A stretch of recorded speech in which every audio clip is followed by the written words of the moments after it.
자, 이번엔 다음 소식입니다. 천재로 불렸습니다. 음악의 천재. 근데요, 삶이 굉장히 비운이다. 이런 표현을 쓸 수밖에 없을 것 같아요. 여기 있습니다. 유진박, 전자 바이올리니스트로 유명했죠. 뭐 지금도 엄청난 능력을 갖고 있는 것으로 알려져 있습니다. 그런데요, 또 매니저의 7억 원대 사기를 당했다. 과거에도 이와 유사한 일이 있어서 굉장히 많은 사람들이 안타까워했습니다. 그런데 또 벌어졌습니다. 이런 일이요. 장애인 인권센터가 이 매니저인 김모 씨를 고발을 했는데 이런 사기를 쳤다는 거죠.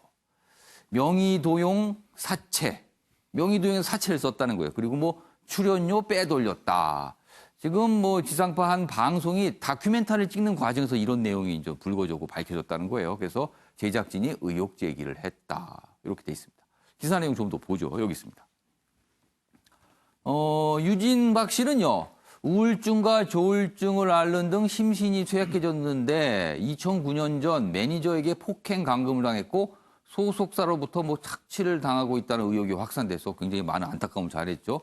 근데 이번에 고발당한 김 씨는 1990년대 유진박의 국내 활동을 도왔고 착취 의혹, 과거에 있었던 착취 의혹 뒤에 다시 만나서 음악 활동을 도와준 인물이었는데 이런 일이 또 벌어진 거예요.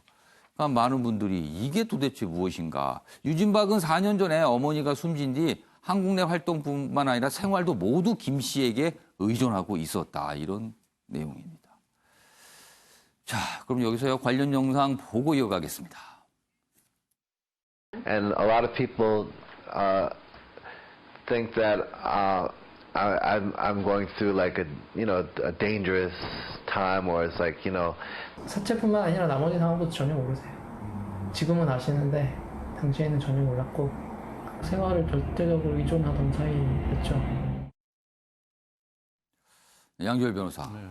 천재 아닙니까? 음악 천재로 알려졌는데 왜 자꾸 이런 일이 벌어질까요? 참 가슴이 아프네요. 음악 천재라는 게 3살 때부터 바이올린을 했다라고 했고 줄리아드 음대를 나와서 사실 전자 바이올린이라는 거 우리 사회에 처음 보여다시다시피 했죠. 뭐 김대중 전 대통령 아까 얘기도 했지만 그래서 대통령 취임식에서 연주까지 했던 그런 천재였는데 2009년도에 굉장히 깜짝 놀랄 만한 소식이 한번 들렸었어요. 당시 매니저에게 착취를 당하고 있어서 뭐 지방 공연을 다니고 있었다, 뭐 학대받고 있다 이런 얘기가 나왔는데 말도 안 되는 장소에 가서 연주를 하고 그랬다. 곱창집에서 연주하는 게 SNS에 알려지기도 하고 그랬었습니다. 근데 그때는 2009년도에 어쨌든 그 매니저들은 무혐의 처분을 받았지만 유진박 씨가 스스로 얘기를 했어요. 모텔에서 짜장면만 먹으면서 생활한 적도 있었다라고. 그럴 정도의 상황을 겪다가 그래서 어떤 일이 벌어지냐면 그때 그 매니저랑 결별을 하고 말씀드린 처음에 90년대 우리나라 들어올 때 소개를 시켜준 김모 씨라는 사람이 이번에 그 이후에 다시 매니저를 맡은 겁니다.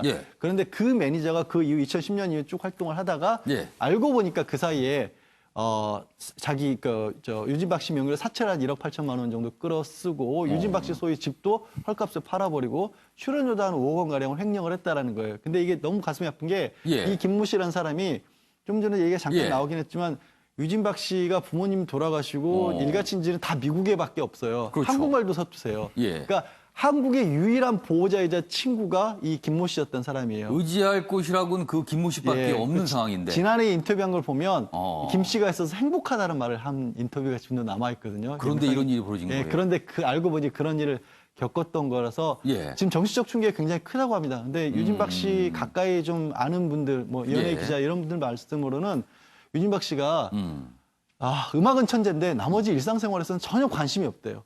돈이고 뭐가 아무것도 못한답니다. 그러니까 생활하는 측면에서는 잘 모르는 거군요. 근데 그런 사람을 이렇게 이용을 했다라는 거죠. 물론 아직은 이제 의혹입니다만, 혐의입니다만. 그렇죠. 일단 의혹 제기가 된 겁니다. 고발이 지금 일단 된 상태라서 좀 더 뭐 상황을 좀 들여다봐야 되긴 합니다. 김성일 평론가. 안타깝네요. 저렇게 재능이 많은 인물인데.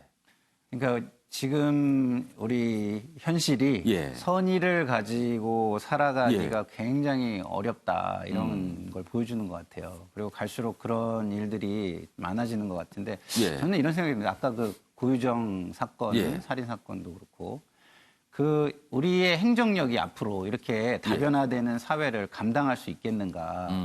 이런 생각이 들면서 예. 이런 모든 거를 좀 국민들이 함께 방어하고 예방할 수 있는 법 같은 거를 하나 국회에서 만들면 좋지 않을까 이런 생각이 듭니다. 왜냐하면 그 열 경찰이 한 예. 도둑의 범행을 막기가 어렵지 않습니까? 왜냐하면 그게 예측이 불가능하니까. 그렇죠. 그러면 예측이 불가능하게 방어를 해야 예. 되는데 그러려면 제가 볼 때는 국민 포상법을 만들어서 각종 범죄를 예방한 국민들, 신고한 국민들을 적극적으로 포상하는 제도를 만들면 그렇게 행정력을 잘 쓰지도 못하는 행정력을 많이 키울 필요도 없고 그렇지 않을까 이런 생각이 들어요. 이거 유진박 씨 건 역시도 사실은 예. 옆에서 이렇게 다큐멘터리를 이렇게 취재하다가 예.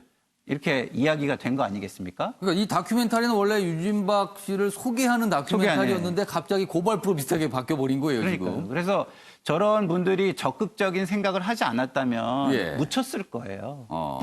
근데 이제 이런 것들이 굉장히 중요하다는 예. 거죠. 사회를 이렇게 바르게 끌어가고 그 햇빛 아래로 그 어두운 것을 드러내고 하는데 너무 중요하기 때문에 예. 제가 볼 때는 이런 많은 사회 병리 현상을 이번에 해결하기 위해서 국회에서 예. 안 돌아가는 게 굉장히 안타깝지만 예. 돌아간다면 국민 포상법이라는 걸 만들어서 좀 시행을 하면 어떨까 이런 생각이 듭니다.